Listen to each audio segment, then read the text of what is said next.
నారాయణమూర్తి గారిని మనం కాపాడుకోవాలి, నారాయణమూర్తి సినిమాని ఆదరించాలని చెప్పినందుకు ఈ సభని నిజం చెప్పాలంటే ఈవేళ నేను మీటింగ్ పెట్టింది కేవలం కాసిం గారి వరలే. కాసిం గారు రీసెంట్గా నా సినిమా చూశారండి, బ్రహ్మాండంగా మెచ్చుకున్నాడు. ఆయన మెచ్చుకోవడమే కాదు, నారాయణమూర్తి గారు మీ సినిమా మీద మేము రౌండ్ టేబుల్ సమావేశం పెడతాము అని ఆయన అనడం, మీ సినిమాను మేము ఎంకరేజ్ చేస్తాం, ఇలాంటి సినిమాను ఆదరించాలి అని చెప్పడం, ఆ దశలో భాగంగా రౌండ్ టేబుల్ సమావేశం బదులు మీరు షో వేయండి, చాలామంది ప్రముఖులు పిలుస్తాను, ప్రెస్ ముందు మనం చెప్పుకుందాం, ఆ రకంగా పబ్లిష్ చేద్దాం అని చెప్పడం జరిగింది. సో ఇంత చేసినటువంటి కాసిం గారికి నేను హృదయపూర్వక ధన్యవాదాలు చెప్పుకుంటున్నానండి. Thanks a lot. ప్లీజ్.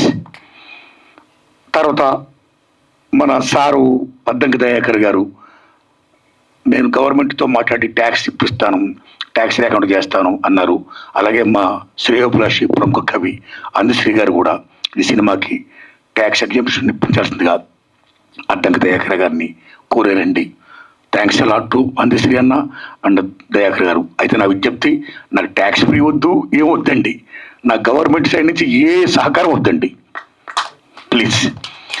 నేను కోరుకునేది ఏంటంటే దయచేసి మీరు ప్రమోట్ చేయండి సినిమాని, నా సినిమా గురించి చెప్పండి, సినిమా జనంలోకి వెళ్ళి చేయండి, జనాన్ని చూడమని చెప్పండి. ఏమాత్రం సినిమా బాగుంటే జనాన్ని కనెక్ట్ అయితే సినిమా సక్సెస్ అవుద్ది. ఆ హెల్ప్ చేయండి, that's what I want.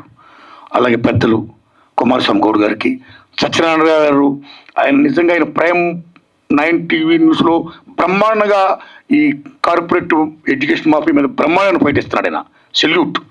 So నా సినిమా ఏదన్నట్టు మెచ్చుకున్నాడు, ధన్యవాదాలు వారికి. అలాగే పెద్దలు నాగేశ్వరరావు గారికి, తమ్ముడు విక్రమ్ గౌడ్ గారికి, ప్రొఫెసర్లు బ్రహ్మాండంగా మాట్లాడారండి, ధన్యవాదాలు మీకు. సినిమా గురించి బ్రహ్మాండంగా చెప్పారండి. తమ్ముళ్ళరా, విద్యార్థి నాయకులరా, తమ్ముళ్ళరా, మీ అందరికీ నా ధన్యవాదాలండి. తమ్ముడు శభాష్, బాగా మాట్లాడారు, శభాష్.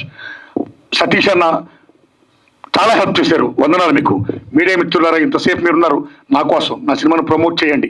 ఎందుకంటే ఇందాక అందశ్రీ గారు చెప్పినట్టు ఇలా cinema తీస్తుడు, release చేస్తుడు, publish చేస్తుడు.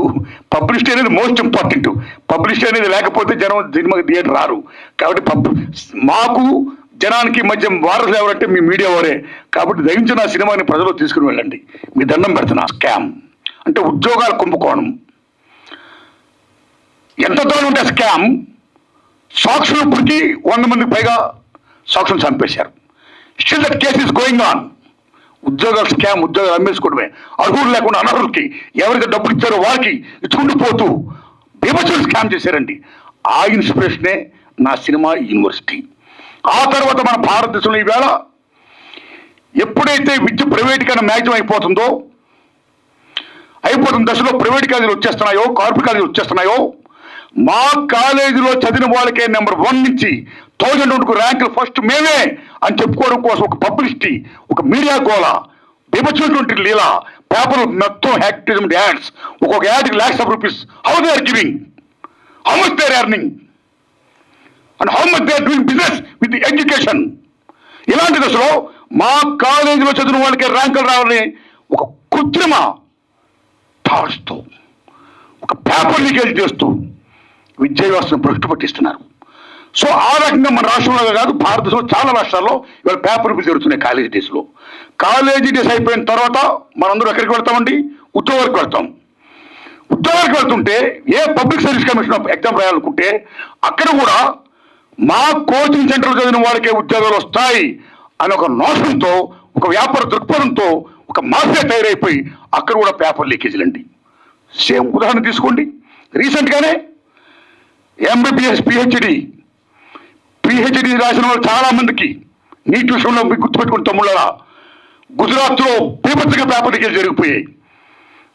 Orissa, Gujarat, UP, Maharashtra, Delhi మొత్తం కుదేలైపోయింది. ఇంత పేపర్ లీకేజ్ జరిగిపోతుంటే కేంద్ర ప్రభుత్వం ఏం చేస్తుంది, రాష్ట్ర ప్రభుత్వాలు ఏం చేస్తున్నాయి? ఎందుకు ఎడ్యుకేషన్ మినిస్టర్స్, ఎందుకు సిస్టమ్, ఎందుకు కాన్స్టిట్యూషన్? కాబట్టి పేపర్ లీకేజ్ జరగకూడదు, విద్యను మనం కాపాడుకోవాలి అనే అంశాన్ని నేను ఫీల్ అయ్యి చిత్రమే ఈ యూనివర్సిటీ పేపర్ లీక్. కాబట్టి ఈ విద్యార్థులు, తల్లిదండ్రులు, ఉపాధ్యాయులు అందరూ చూడాలి, అన్నింటిని మించి ప్రభుత్వ విద్యా విధానాన్ని బలోపేతం చేయాలి అని ముఖ్యంగా చెప్పారు సినిమాలో. ఈ ప్రైవేటైజేషన్, కార్పొరేటీకరణ, ఈ మాఫియా దందాలు, ఈ ఎడ్యుకేషన్ సిస్టమ్ ఉండకూడదు. మొత్తం రూల్ చేయాలి. ప్రభుత్వ విద్యను కాపాడుకోవాలి, ప్రభుత్వ విద్యను బలోపేతం చేయాలి, విద్యని వైద్యుని జాతం చేయాలి అనే విషయాన్ని నేను చెప్పాను చిత్రం ద్వారా. ఈ చిత్రం ద్వారా నేను చెప్పినప్పుడు ఇందాక పాసి యాదగిరి గారు చెప్తున్నారు, వరవరరావు గారు సరసని, సాయిబాబు గారు సరసని నిన్ను మిమ్మల్ని కూడా పెడతాం అంటుంటైనా పెడతారంటుంటే, నేను వరవరరావు గారు అంత, సాయిబాబు గారు అంత గొప్పని కాను. నేను మామూలు మనిషి, నేను కామన్ మ్యాన్. నేను నా రూట్లో నా పని చూసుకుంటా. ఇక నా విజ్ఞప్తల్లా ఏంటంటే, ఈ సినిమాని నేను ఆగస్టు 22వ తారీఖున రిలీజ్ చేస్తున్నానండి. ఆగస్టు 1 కదండి, ఆగస్టు 22 అండి. దయించి సినిమాని చూడండి, ఆదరించండి. ఏమాత్రం బాగున్నా 10 మందికి చూడమని చెప్పండి. ఇంకా ఇలా చిత్రాలు తీయడానికి నాకు మంచి శక్తిని ప్రసాదించండి. ఇదే నా విజ్ఞప్తి అండి. ధన్యవాదాలు మీకు. Thanks a lot.